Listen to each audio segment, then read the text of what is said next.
Hello students, मैं संतोष कुमार गुप्ता आपका ICIT online classes में बहुत बहुत स्वागत करता हूं। आज मैं आपके लिए अपने वीडियो का अगला पार्ट लेके आया हूं। ये हमारा पार्ट 3 है।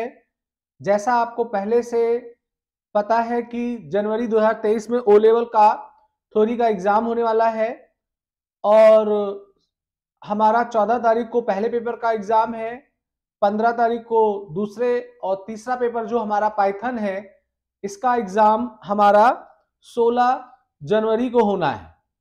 तो इससे पहले मैंने आपको 2 पार्ट दिए हैं जिनमें मैंने आपको पाइथन के बहुत ही महत्वपूर्ण एमसीक्यूज दिए थे। आज हमारा ये पार्ट 3 है और ये बहुत ही इंपॉर्टेंट है। आज मैं आपको जो क्वेश्चंस पाइथन में देने वाला हूं वो होगा आपका नमपाई का। तो आपको पता है कि नमपाई एक पैकेज है जो पाइथन के अंदर हम लोग पढ़ते हैं। तो नमपाई के भी बहुत सारे इंपॉर्टेंट क्वेश्चंस होते हैं जो एग्जाम में आते हैं। तो आज का जो वीडियो होगा इसमें केवल नमपाई के संबंधित क्वेश्चंस के बारे में ही हम लोग चर्चा करेंगे। तो चलिए बिना देर किए हुए हम लोग अपने M3 R5 programming and problem solving through Python में नमपाई पैकेज के बारे में जो अहम क्वेश्चंस हमारे एग्जाम में संभावित है उनकी चर्चा हम लोग कर लेते हैं। तो देखिए, पहला क्वेश्चन बहुत ही कॉमन है, आपसे पूछा आ सकता है कि हमारा नमपाई जो है इसका फुल फॉर्म क्या है। तो थोड़ा सा हम लोग डिस्कशन कर लें कि नमपाई जो होता है इसका क्या रोल होता है हमारे पाइथन में। तो देखिए, हमारा जो पाइथन है वो एरे को सपोर्ट नहीं करता है। इसने अपने खुद के सीक्वेंसेस जैसे लिस्ट, टपल और डिक्शनरी सेट बना रखे हैं। इनमें हम लोग अपने डेटा का कलेक्शन करते हैं। पर बहुत सारे ऐसे एप्लीकेशंस होते हैं जिनमें हमें एरे की नीड होती है। तो हमारे पाइथन में एक अलग से पैकेज होता है जिसका नाम है नमपाई। नमपाई के माध्यम से हम लोग एरे के ऊपर कोई गणना या प्रोसेस करना चाहते हो तो इस पैकेज का प्रयोग करते हैं। तो बेसिकली जो नमपाई है इसका जो फुल फॉर्म होगा वो होगा न्यूमेरिकल पाइथन। तो नंबर सी इसका सही जवाब होगा, नमपाई का फुल फॉर्म। आगे कहा जा रहा है कि नमपाई is often used along with package like, यानी हमारा जो नमपाई है ये पाइथन के साथ तो यूज किया ही जाता है, साथ साथ इसे और भी कोई दूसरे पैकेजेस हैं उनके साथ भी यूज किए जाते हैं। तो इसका सही जवाब जो होगा वो होगा हमारा हमारा बोथ बी एंड सी करके। बोथ बी एंड सी का मतलब ये हुआ कि एक पैकेज आता है मैटप्लोट्लिब करके और एक स्पाई पाई आता है। तो इसके साथ भी हम लोग नमपाई का प्रयोग कर सकते हैं। तो इसलिए इसका सही जवाब बोथ बी एंड सी होगा। नंबर तीसरे पे कहा जा रहा है कि नमपाई का वो कौन सा महत्वपूर्ण ऑब्जेक्ट है जो एन डायमेंशनल एरे का प्रकार कहलाता है। तो देखिए, नमपाई में हमें एक ऑब्जेक्ट मिलता है जिसका नाम है एनडी एरे। तो हम लोग एनडी एरे के माध्यम से ही एन डायमेंशनल एरे को बनाने का काम करते हैं। तो इसका सही जवाब जो होगा वो है एनडी एरे करके। आगे आपको एक प्रोग्राम दिया जा रहा है और इस प्रोग्राम का आउटपुट पूछा जा रहा है। तो देखिए, नमपाई जो होता है ये एक अलग पैकेज होता है। अगर आपने पाइथन का आइडियली अपने कंप्यूटर में लोड किया है तो नमपाई उसके साथ आपको नहीं मिलेगा। आपको नमपाई पैकेज को अलग से इंस्टॉल करना होगा। उसके लिए आपको कमांड प्रॉम्प्ट पे जाके एक कमांड होता है pip पिप करके, आप पिप लिखेंगे, इंस्टॉल लिखेंगे, नमपाई लिखेंगे तो उसका पैकेज आपके कंप्यूटर में उपलब्ध हो जाएगा। अब आप नमपाई के प्रॉपर्टी का यूज करने के लिए इस पैकेज को पहले इंपोर्ट करेंगे। तो यहाँ पहले लाइन में हम लोगों ने नमपाई को इंपोर्ट किया है और उसका एक एलाइज नेम एनपी दिया है और एनपी के द्वारा एरे के माध्यम से एक लिस्ट का एरे बनाया जा रहा है और उसी को प्रिंट किया जा रहा है। तो इसका जो आउटपुट होगा, जो हम लोगों ने इसे वैल्यूएं सप्लाई की थी 1 2 3, उसी को ये लिस्ट के फॉर्म में प्रिंट कर देगा। तो चौथे का सही जवाब है हमारा नंबर सी करके। आगे कहा जा रहा है कि अगर आप नमपाई के द्वारा एरे बनाते हैं और इसका डेटा टाइप कॉम्प्लेक्स कर देते हैं तो ऐसे स्थिति में अगर ए को प्रिंट किया जाएगा तो क्या आउटपुट आएगा? तो इसका सही जवाब होगा ए करके।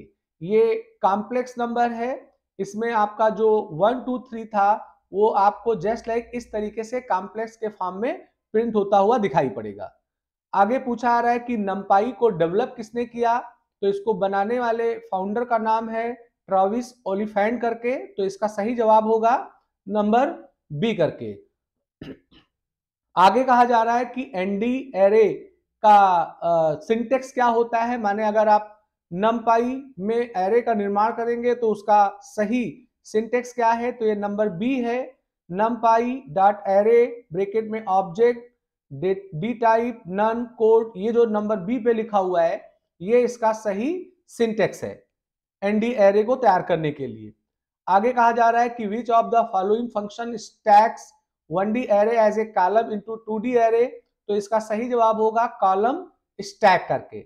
नंबर 9 पे एक प्रोग्राम आपको दिया गया है और इस प्रोग्राम में एक एरे ए के माध्यम से बनाया गया है, एक बी के माध्यम से बनाया गया है, फिर ए और बी को ऐड करके सी में भेजा गया है और जो सी में ए और बी का एडिशन का रिजल्ट गया था उसको ए से मल्टीप्लाई करके सी में भेजा गया है और सी के दूसरे इंडेक्स को प्रिंट करने के लिए काम किया गया है। तो देखिए होगा क्या कि पहले ए और बी का एरे जुड़ जाएगा, तो जब जब ए और बी जुड़ेगा तो सेम लोकेशन की वैल्यू ऐड होगी, तो 1 2 3 5 3 4 7 5 2 7 8 1 7 हो जाएगा, यानी कि जो सी वाला एरे तैयार होगा वो 1 5 7 7 9 करके तैयार होगा। अब सी वाले एरे में ए बी का एडिशन चला गया, उसे ए से प्रिंट किया गया है, तो अगर दूसरे एलिमेंट की बात की जाए सी का, तो सी में जो ए बी का एडिशन था उसको वो ए से प्रिंट करेगा, तो सी के दूसरे लोकेशन में जो वैल्यू आएगी वो ए और बी का हमारा एडिशन आया था, तो ये 0 इंडेक्स है, ये 1 इंडेक्स है, ये 2 इंडेक्स है, तो जब ये दोनों ऐड हुआ तो 3 और 4 7 हो गया और बाद में जब ये मल्टीप्लाई हुआ तो ए के द्वारा मल्टीप्लाई हो रहा है, तो सेकेंड इंडेक्स की वैल्यू 7 थी वो 3 से मल्टीप्लाई होगी, तो इसका जो रिजल्ट होगा वो 21 हो जाएगा। नंबर 10 पे कहा जा रहा है कि अगर हम कोई एरे बनाते हैं और उसकी साइज प्रिंट करते हैं तो साइज क्या आएगा? तो इसका साइज 6 आएगा, क्योंकि इसके अंदर टोटल 6 एलिमेंट बनाए गए हैं एरे के अंदर। आगे कहा जा रहा है कि अगर किसी एरे का हम डायमेंशन प्रिंट करते हैं तो इसका जवाब क्या आएगा? तो चूंकि ये सिंगल डायमेंशन एरे है तो इसका जवाब 1 आएगा।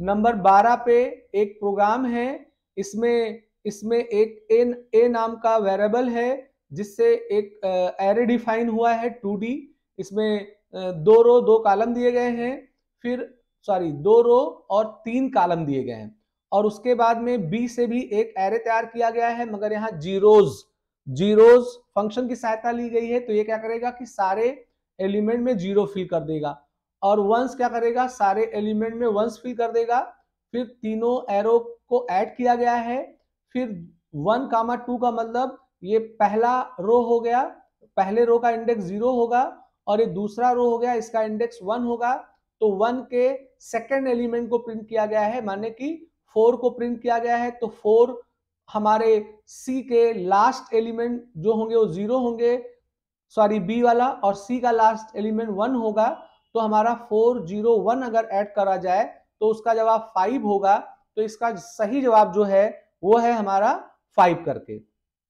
आगे कहा जा रहा है कि अगर आप अपने विंडोज ऑपरेटिंग सिस्टम में नमपाई को इंस्टॉल करना चाहते हैं तो इसका सही वे क्या है?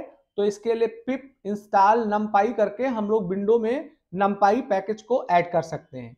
नंबर 14 में कहा जा रहा है कि अगर हम नमपाई को किसी पाइथन के मॉड्यूल में इंपोर्ट करेंगे तो इंपोर्ट की सही सिंटेक्स क्या है? तो हम फ्रॉम नमपाई से भी कर सकते हैं, इंपोर्ट नमपाई से भी कर सकते हैं, इंपोर्ट नमपाई और उसका एलाइज नेम भी बना सकते हैं, तो यहाँ सारे तरीके सही हैं, इसलिए इसका सही जवाब जो होगा वो होगा all of the above. Number 15 पे कहा जा रहा है कि जो जीरो फंक्शन है numpy में इसका क्या प्रयोग है, तो अभी पिछले वाले प्रोग्राम में हम लोगों ने इसका यूज देखा था। ये आपके पूरे मैट्रिक्स को 0 एलिमेंट करके तैयार कर देता है। नंबर 16 पे कहा जा रहा है कि regarding creating ND array choose the building function in numpy। तो numpy में चूंकि ये सारे फंक्शन यूज होते हैं, एरे बनाता है, जीरोज एलिमेंट बनाता है, ये एम्प्टी बनाता है, ये अरेंज करने के लिए है, तो इसका सही जवाब होगा all of the above. Number 17 पे कहा जा रहा है कि numpy एरे के क्या क्या एट्रीब्यूट हैं, तो numpy एरे का एट्रीब्यूट है shape, D type and dim करके, तो 17 का सही जवाब जो होगा वो नंबर ए करके होगा। आगे पूछा रहा है numpy in the Python provides the, माने numpy पाइथन में क्या प्रदान करता है, तो ये एरे के ऊपर प्रोसेस करने के लिए यूज किया जाता है, तो इसका सही जवाब एरे होगा। 19 पे कहा जा रहा है कि save function in numpy array used, माने जो सेव फंक्शन है इसका numpy में, हम numpy में किस चीज के लिए यूज करते हैं, तो इसका सही जवाब है find the shape of the array, ये एरे का शेप बताने का काम करता है। नंबर 20 पे कहा जा रहा है कि हमारा एक फंक्शन होता है numpy में जो रीशेप करके होता है, तो इसका सही सिंटेक्स क्या है, तो इसका सही जवाब हमारा नंबर बी होगा। इसका सही सिंटेक्स है एरे डॉट रीशेप, और ब्रैकेट में जो शेप बनाना है हम उसे लिखेंगे। नंबर 21 पे कहा जा रहा है कि numpy का उद्देश्य हमारे पाइथन में क्या है, तो हमारा जो numpy है ये न्यूमेरिकल एंड साइंटिफिक कंप्यूटिंग के लिए यूज किया जाता है, तो इसका सही जवाब होगा बोथ ए एंड बी करके।